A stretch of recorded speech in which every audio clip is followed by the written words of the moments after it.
nationals working abroad in a bid to better protect them. In Saudi Arabia in recent weeks, a badly mutilated Indonesian maid was admitted to hospital, while the body of another was found in a rubbish container. Last year, 1,100 Indonesian maids died while working abroad. Our correspondent Step Varson went to a hospital in the capital, Jakarta, to meet a group of abused women who had survived and made it home. Here's her exclusive report. Painful marks of torture cover her body. Eka Amalia says she was forced to work naked. Her back and arms burned with an iron. She tells us her employer tried to kill her. During the fasting months, she tried to kill me. She already prepared a knife and a large piece of plastic. The knife was held against my neck. You can still see the wounds. They gave me a burial sheet and told me, "This will be yours. We will kill you and throw your body on Jeddah Street." That's what they said. We secretly filmed Eka Amalia in Jakarta's police hospital, where abused maids, most arriving from Saudi Arabia, are taken to recover. They are hidden away from the public. Siska Ibrahim was scalded with boiling water, her skull cut with a knife. Krishnawati is suffering from depression after months of sexual abuse by her employer.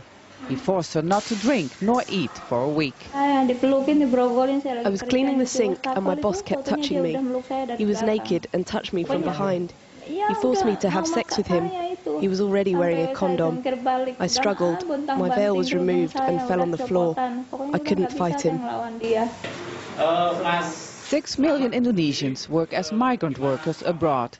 Each year, more than 100,000 return home after having been abused or denied wages by their employers. They wait in shelters like this one for legal support. Migrant worker organizations want the Indonesian government to take harsh measures, especially against Saudi Arabia.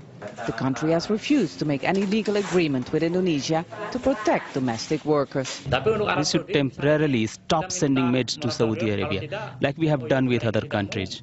If Saudi Arabia doesn't want to make an agreement with Indonesia, then we should stop sending altogether. They have returned with their dreams and very often their bodies broken. Their search for a better life has ended in hell. And now they're hoping for justice, even though they feel that their own government has totally abandoned them. Instead of increasing pressure on the countries where abuse takes place, Indonesia says it wants to improve the quality of the maids, giving them more training and getting tougher on negligent labor agencies. The government also wants to give all maids a mobile phone so they can report acts of violence. Indonesia says it can't stop sending maids to Saudi Arabia because too much money is involved.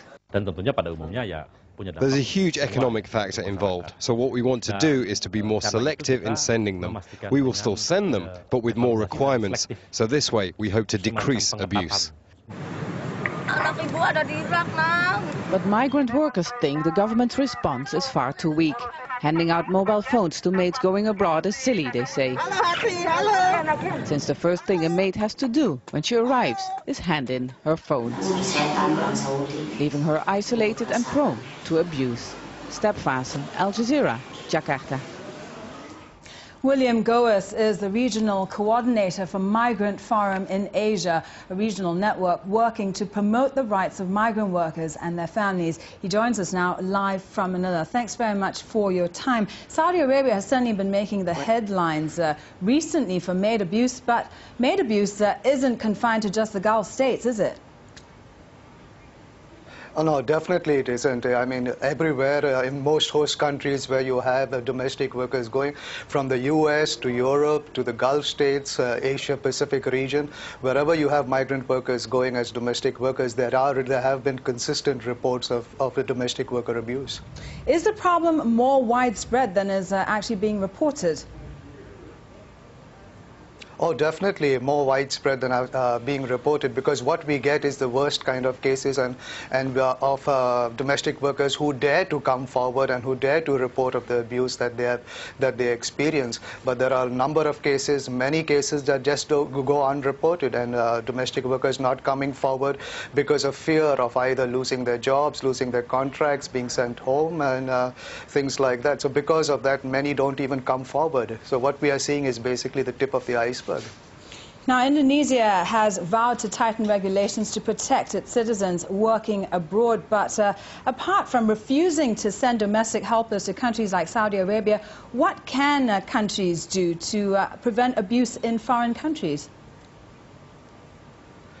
Well, refusing to send and this practice of banning the deployment of women as domestic workers to particular countries is definitely not the answer, because it restricts the freedom of mobility of women. We have constantly insisted that there should be there should be legislation protecting migrant domestic workers, and domestic workers should be recognized under the labor code of countries, which currently they are not. Even the ILO has put forward the possibility of having a convention on the recognition of domestic work as work. And in this first debate that was held this last June 2010, countries like the Gulf states, Indonesia, Malaysia, Singapore, among the Asian countries have said there is no need for an international binding convention, and they would prefer just recommendations. So there is a need for an international binding convention that would be monitored, implemented, and there would be clear redress mechanisms, access to justice. Right, legislation, and then, of course, there's the question of implementation. William Goes, we're going to have to leave it there. Thank you very much for your time. William Goes is the Regional Coordinator for Migrant Forum in Asia.